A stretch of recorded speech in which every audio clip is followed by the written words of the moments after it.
Assalamualaikum class. Today's our topic is about lateral line system and electrical senses. Lateral line system हमें दो चीज़ों को sense करता है, एक इलेक्ट्रिकल फील्ड को और दूसरा मैकेनिकल चेंज को। इलेक्ट्रिकल फील्ड हमारे पास क्या होती है? इलेक्ट्रिकल फील्ड हमारे पास होती है जो इलेक्ट्रिकल फील्ड तीन ऑर्गेनिज्म जनरेट करते हैं, फिशिस, एम्फीबियंस और प्लेटिपस। और इनके अंदर क्या होता है? इलेक्ट्रिकल सेंसेस इनकी हेड में लगी होती हैं। अब हमारे पास ये जनरेट किस तरह करते हैं?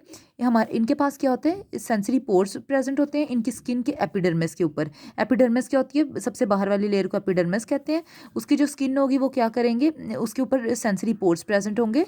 तो सेंसरी पोर्स कनेक्ट होते हैं केनाल के साथ। ये केनाल जो उनसे हैं इनके अंदर जाते हैं, कनेक्ट होते हैं इलेक्ट्रो रिसेप्टर के साथ। और इलेक्ट्रो रिसेप्टर का नाम होता है एम्पेलरी ऑर्गन्स। एम्पेलरी ऑर्गन्स क्या करते हैं? फॉरन इम्पल्स सेंड करते हैं बॉडी को।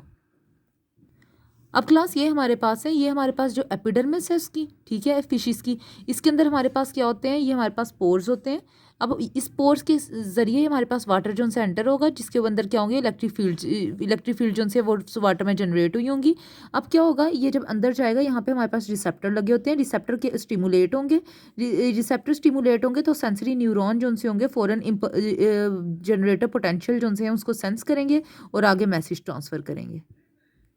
अब इसका फ़ायदा क्या होता है एम्पेलरी ऑर्गन का? कि ये जब ये इलेक्ट्रिकल फील्ड जो है वो सेंस कर लेते हैं, इनका इन ऑर्गेनिज्म को फ़ायदा क्या होता है? नंबर वन, ये क्या करते हैं? Detect electrical current in surrounding water. एक तो वाटर के अंदर जो ज़रा सा भी इलेक्ट्रिकल करंट होता है फ़ौरन डिटेक्ट कर लेते हैं। दूसरा, लिविंग ऑर्गेनिज्म हर लिविंग ऑर्गेनिज्म जो है वो जनरेट करता है इलेक्ट्रिकल पोटेंशियल।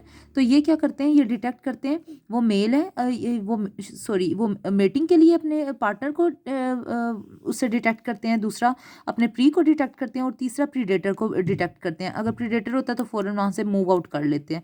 नेक्स्ट हमारे पास आ जाता है, इन्होंने कहा है कि जब भी ये कहाँ पे होते हैं? Deep turbulent water. टर्ब्यूलेंट कहते हैं गदले पानी को। जब वो ये वहाँ पे होते हैं जहाँ पे वो ज़्यादा ठीक तरह नहीं देख पाते, तो वहाँ पे क्या होता है? ये ज़्यादातर क्या यूज़ करते हैं? ये अपने इलेक्ट्रिकल सेंसेस यूज़ करते हैं ताकि क्या करें? क्योंकि विजन जो सी है वो बिल्कुल काम नहीं कर रही होती, ताकि आगे मूव कर सके। नेक्स्ट हमारे पास है फिशेज जो सी होती हैं वो जनरेट करती हैं इलेक्ट्रिकल फील्ड। और अब ये क्या करते हैं? अब ये ऑर्गेनिज्म अपनी टेरिटरी को, यानी कि अपने हैबिटेट को फाइंड आउट करने के लिए, नेविगेशन के लिए भी यूज़ करते हैं इलेक्ट्रिक फील्ड को। अब ये वो किस तरह करते हैं? अब फॉर एग्जांपल हमारे पास ये फिश है, ये क्या करेगी? सबसे पहले जनरेट करेगी इलेक्ट्रिक फील्ड। ये इसने अपने आसपास इलेक्ट्रिक फील्ड जनरेट की है।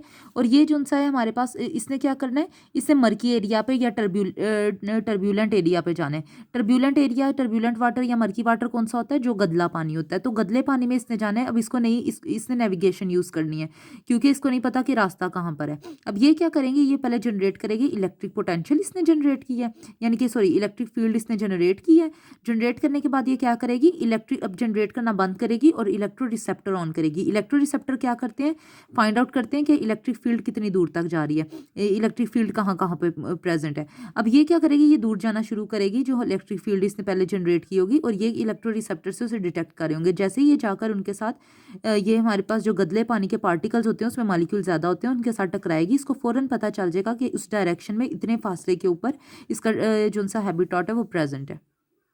नेक्स्ट हमारे पास आ जाता है लेटरलाइज सिस्टम और मैकेनो रिसेप्टर। इसके लिए ये क्या करते हैं? मैकेनिकल प्रेशर को जो है वो डिटेक्ट करते हैं, और ये शॉक के अंदर और साथ में इक्वेटिक एम्फीबियन में प्रेजेंट होता है। अब इसका काम देख लेते हैं।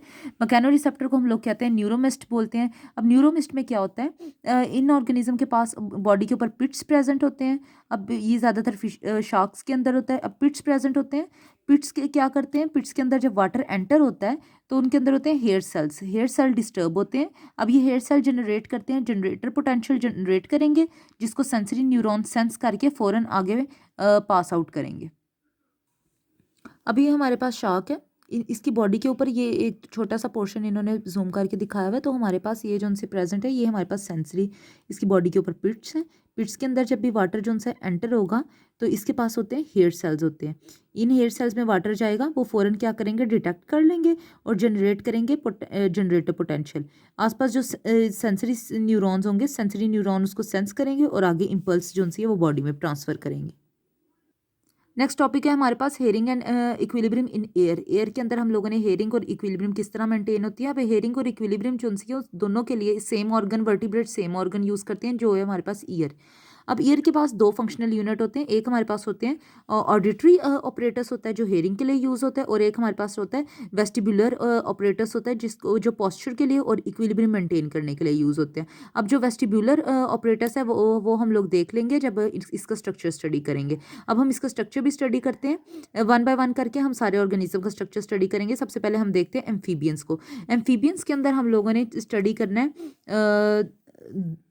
दो ऑर्गेनिजम्स को। एक हमारे पास आ जाता है फ्रॉग्स, एन्यूरन्स भी बोलते हैं इनको, और सैलामेंडर को स्टडी करना है। अब जो हमारे पास फ्रॉग्स को सबसे पहले स्टडी करते हैं, फ्रॉग्स के पास हमारे होती है टेम्पेनम होती है।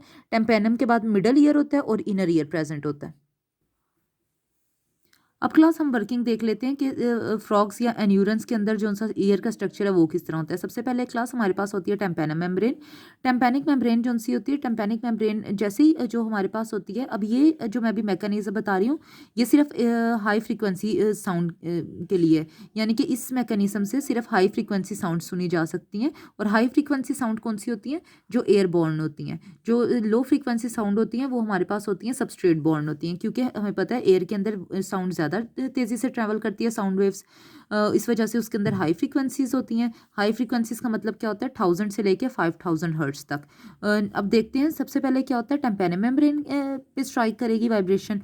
जैसे ही जो साउंड है इसके साथ स्ट्राइक करेगी, जो हमारे पास स्टेपिस है या कोलोमिला है, ये वाली बोन जो सी है ये वाइब्रेट करेगी। ये बोन वाइब्रेशन जो सी है वो टेम्पेनम मेम्ब्रेन से ट्रांसफ़र करेगी ओरल विंडो के पास। यहाँ पे हमारे पास ओरल विंडो प्रेजेंट है।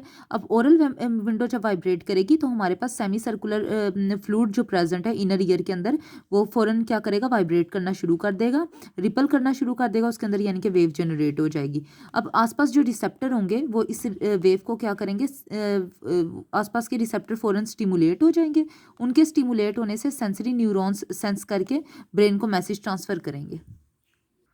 नेक्स्ट क्लास हम लोग देख लेते हैं कि ये लो फ्रीक्वेंसी को किस तरह रिस्पॉन्ड करते हैं। सेम मैकेनिज्म है, बस फ़र्क ये होता है लो फ्रीक्वेंसी जो सी है वो हमारे पास सबस्ट्रेट बॉर्न होती हैं, वाइब्रेशंस होती हैं, और ये लो फ्रीक्वेंसीज कितनी होती हैं? 100 से लेके 1000 तक, 1000 हर्ट्ज तक होते हैं। इसमें हमारे पास सबसे पहले टेम्पेनम मेम्ब्रेन है। टेम्पेनम मेम्ब्रेन को अपर कुलम जो है वो वाइब्रेट करेगा, इसमें अपर कुलम वाइब्रेट करेगा, और जिससे अपर कुलम वाइब्रेट करके ओरल विंडो वाइब्रेट करेगी, और फिर हमारे पास सेमी सर्कुलर केनाल वाइब्रेट करेगी। नेक्स्ट हमारे पास सैलामेंडर है। इसके पास टेम्पेनल मेम्ब्रेन और मिडल ईयर नहीं होता, सिर्फ इनर ईयर प्रेजेंट है। ये स्ट्रीम में रहते हैं, पॉन्ड्स में रहते हैं और लीव लिटर्स में रहते हैं। लीव लिटर्स हमारे पास क्या होता है? जो गीले पत्तों का एक ढेर इन्होंने बनाया होता है उसके नीचे रहते हैं।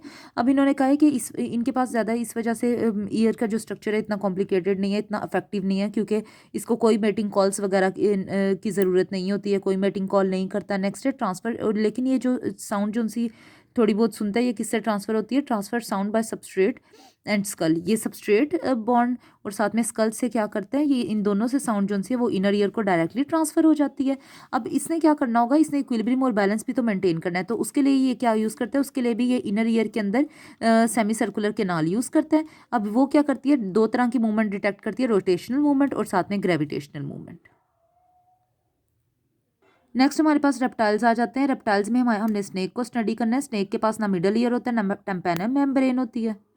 अब इसकी जो बोन ऑफ जॉ है वो आर्टिकुलेट अटैच होती है स्टेपिस के साथ। जैसे ही बोन ऑफ जॉ क्या करेगी? सबस्ट्रेट बॉन्ड वाइब्रेशन जो सी है उसको रिसीव करेगी, ये स्टेपिस को ट्रांसफ़र करेगी, और स्टेपिस क्या करेगा? इनर ईयर को ट्रांसफ़र करेगा और इनर ईयर ब्रेन को ट्रांसफ़र करेगा।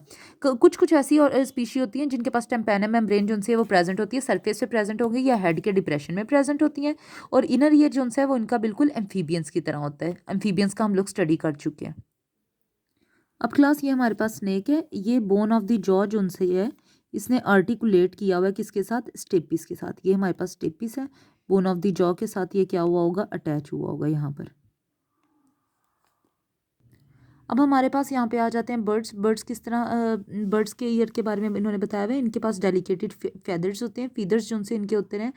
उन्होंने क्या किया होता है? कवर एक्सटर्नल ईयर ओपनिंग, इनकी जो ईयर ओपनिंग है उसको पूरी तरह कवर किया होता है। मिडल और इनर ईयर जो उनसे है वो बिल्कुल इनका मैमल्स की तरह होता है। अब हम मैमल्स के ईयर को स्टडी करते हैं। अब क्लास ये हमारे पास मैमल्स का ईयर है। मैमल्स ह्यूमन का ईयर सेम होता है। ह्यूमंस भी मैमल्स होते हैं। सबसे पहले हमारे पास उसका सबसे एंड वाला पोर्शन होता है जिसको हम क्या कहते हैं, ओरिकल बोलते हैं। ओरिकल जो सा होता है क्लास, वो ओपन होता है हमारे पास। ओरिकल सबसे पहले ओपन होगा हमारे पास ऑडिटरी कैनाल के अंदर, ये हमारे पास ऑडिटरी कैनाल है। उसके बाद क्लास हमारे पास क्या होगा, ये हमारे पास है टेम्पेनम मेम्ब्रेन के पास जाएगी साउंड। टेम्पेनम मेम्ब्रेन के पास बाद उन्होंने कहा हमारे पास इनर ईयर पूरा स्टार्ट हो जाता है। उन्होंने कहा इनर ईयर के अंदर एक लॉन्ग कॉइल्ड स्ट्रक्चर होता है, सेंसरी स्ट्रक्चर, जो क्या करता है, साउंड को सेंस करता है। उसे हम क्या बोलते हैं, कॉकलिया। ये हमारे पास जो है वो कॉकलिया प्रेजेंट है। ठीक है, कॉकलिया जो है इसके बारे में इन्होंने लिखा हुआ है, इसके अंदर रिसेप्टर जो हैं वो प्रेजेंट होते हैं। और दूसरा ये क्या करता है, ये बहुत ग्रेटर सरफेस एरिया प्रोवाइड करता है रिसेप्टर्स को।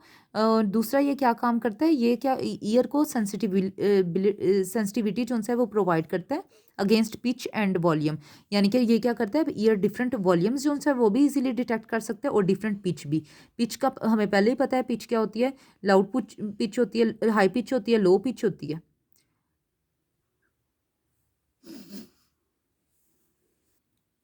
अब क्लास हमारे पास ह्यूमन का year, outer ear, middle ear और इनर ईयर, तीनों ईयर, तीन जो हैं इसके पार्ट्स प्रेजेंट होते हैं। सबसे पहले हमारे पास आउटर ईयर की बात करते हैं। आउटर ईयर में सबसे पहले होता है ओरिकल प्रेजेंट होता है। उसके बाद नेक्स्ट हमारे पास स्टार्ट हो जाता है ऑडिटरी कैनाल होती है हमारे पास।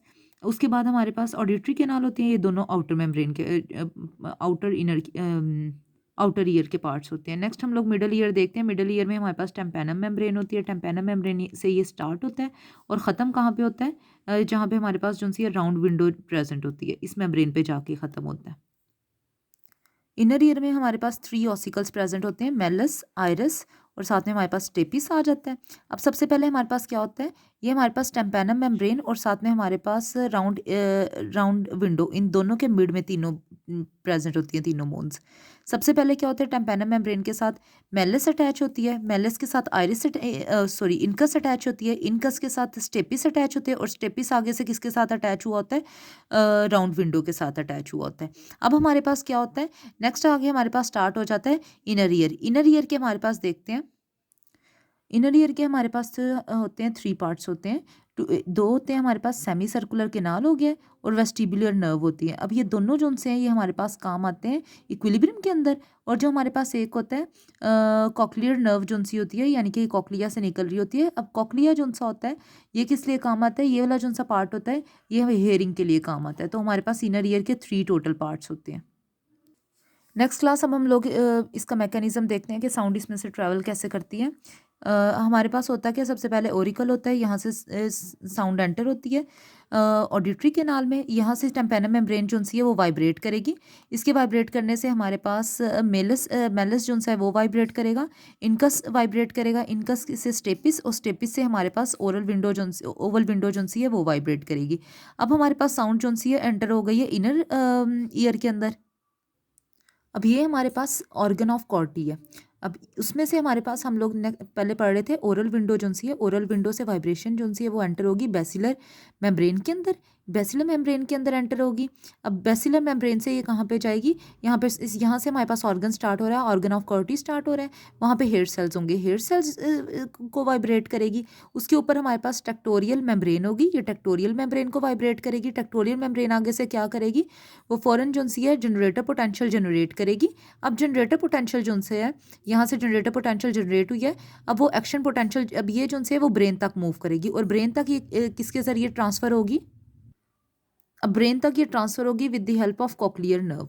ये वापस आएगी कॉकलियर नर्व के पास, कॉकलियर नर्व से क्या होगा, ये ट्रांसफ़र होगी ब्रेन के पास। अब वो मैंने जो पहले वाला स्ट्रक्चर बताया था, यहाँ पे जो सा स्ट्रक्चर है वो इतना ज़्यादा इलेबोरेट नहीं हुआ हुआ, इस वजह से मैंने दूसरा स्ट्रक्चर इसके अंदर ऐड किया था। वो वाला स्ट्रक्चर यहाँ पे इनर ईयर का ही पार्ट है। उसके आगे से हमारे पास स्टार्ट होती है कॉकलियर नर्व। तो कॉकलियर नर्व के पास जाएगी, कॉकलियर नर्व जो है वो फिर ब्रेन को ट्रांसफ़र करेगा।